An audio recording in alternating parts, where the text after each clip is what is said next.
I-share ko lang itong ginagawa ko ngayon. Ayan, dito tayo sa kung paano kami nagbubutas para sa oil intake pipe.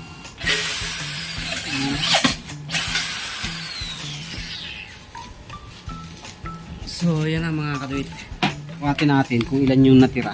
Kasi, ito yung the best na para hindi siya mag-overflow dito sa ilalim.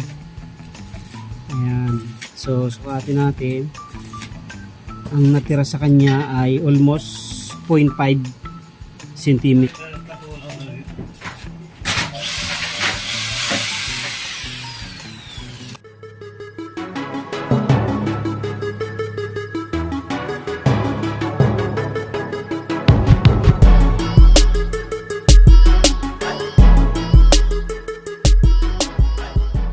Yo, what's up mga kaduit? Ayan, welcome back dito sa ating YouTube channel. Kamusta po kayo? I-share ko lang itong ginagawa ko ngayon. Ayan, dito tayo sa kung paano kami nagbubutas ng oil intake pipe para sa oil intake pipe. So, ito. Hey there.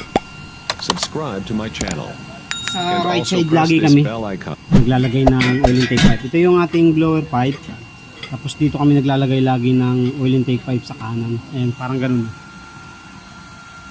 Kanan.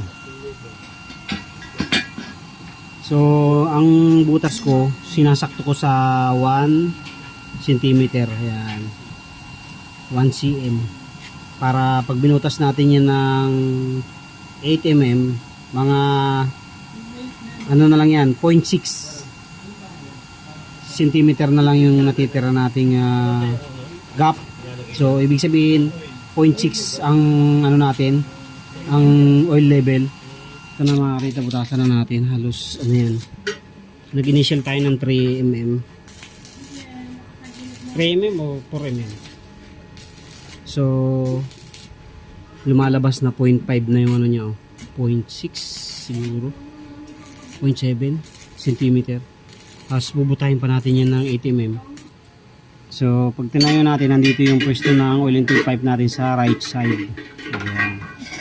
Tapos bubutahin natin ng 8 mm yan na i-re-rebore natin.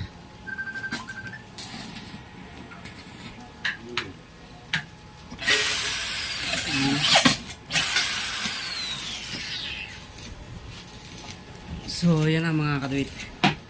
Sukatin natin kung ilan yung natira. Kasi ito yung the best na para hindi siya mag-overflow dito sa ilalim. Ayan. So sukatin natin. Ang natira sa kanya ay almost 0.5 cm. So meaning hanggang dyan lang yung pinakamataas na level na maano natin. 0.5. Ayan, 0.5 cm. So iangat lang natin yung dulo ng intake pipe. Ito. Yan. Yan. Iangat lang natin yan ng 0.5. So meaning ang pinakamataas na oil level na mga papasok sa kanya ay 1.5. Ang butas naman niya sa nozzle burner ay 2.5, kaya hindi papasok sa loob ng nozzle burner natin yung langis. So meaning babalik na siya. Kaya hindi na magkakaroon ng langis itong ating oil intake pipe. Yan yung design natin ngayon. Unlike before na mataas yung oil intake pipe natin, kaya ang nagiging problema niya pag sumubra, pumapasok dito sa ilalim. So ngayon hindi na. Babalik na siya dun sa puno pagka sobrang dami ng langis na papasok dito sa chamber natin. Okay. Tapos bubutasan naman natin dito para in case na mayroong pumasok na langis dyan, dito naman siya magkakaroon ng drain. So butasan na muna natin.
Ilalim.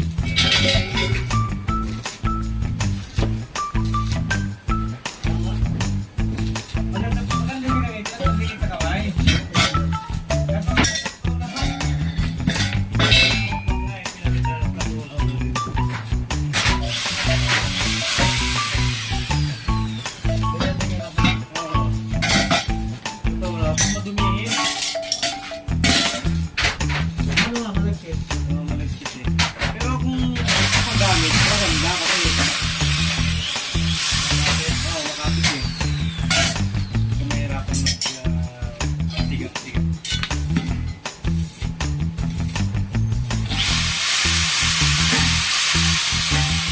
Bakit nabibilat? May buto sa ilalim. Spray. Ha? Spray.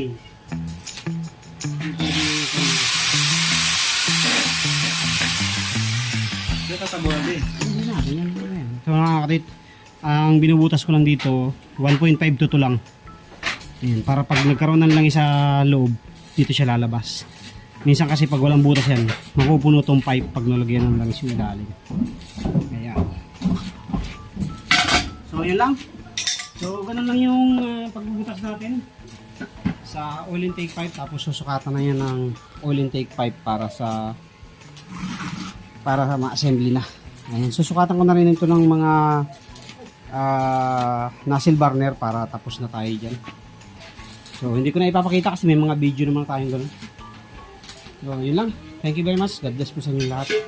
Ito na yung ating ganyan lang siya kababa.